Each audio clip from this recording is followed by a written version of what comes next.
One point of time ನನಗೆ ಜ್ಞಾಪಕ ಇದೆ ವಿಶಾಲ್, ಅದು ಈ ಬಿಗ್ ಬಾಸ್ಗೂ ಹೋಗ್ಬೇಕು ಅಂತ ಅನ್ಕೊಂಡಿದ್ವಿ. ಬಿಗ್ ಬಾಸ್ ಸೀಸನ್ 2 ನಂಗೆ ಕೇಳಿದ್ರು.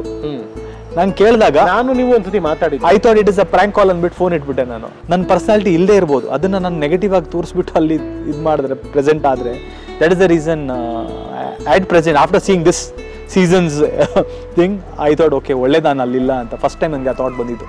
So when I lost my business also ಆ ಟೈಮಲ್ಲಿ ನನಗೆ ಗೊತ್ತಾಯಿತು ನನ್ನ ಜೊತೆ ಯಾರಿದ್ದಾರೆ ಯಾರಿಲ್ಲ.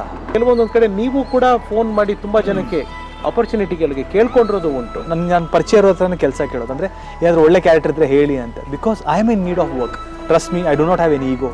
ಬಟ್ ಎಲ್ಲಿ ಗೊತ್ತಾ ಬೇಜಾರಾಗುತ್ತೆ, ಅವನ ಹತ್ರ ಕೆಲಸ ಕೇಳ್ಕೊಂಡು ಬಂದಾಕೊಳೋ ಅಂದ್ಬಿಟ್ಟು ಎಲ್ಲೊಂದು ಕೇಳಿಸುತ್ತಲ್ಲ ನನಗೆ ಥರ್ಡ್ ಪರ್ಸನಿಂದ, ಆವಾಗ ಬೇಜಾರಾಗುತ್ತೆ. ಆವಾಗ ನನಗೇನು ಬೇಜಾರುತ್ತೆ, ಅವ್ರ ಮೇಲೆ ಬೇಜಾರುತ್ತೆ, ಅವ್ರ ಥಿಂಕಿಂಗ್ ಹಿಂಗಿದೆ ಅಂತ. ಸೊ ಹೋಪ್ಫುಲಿ ನಾನು ಒಂದು ಒಳ್ಳೆ ಪ್ರಾಜೆಕ್ಟಲ್ಲಿ ಕೆಲಸ ಮಾಡೋ. So you are open? I am open, completely open to television.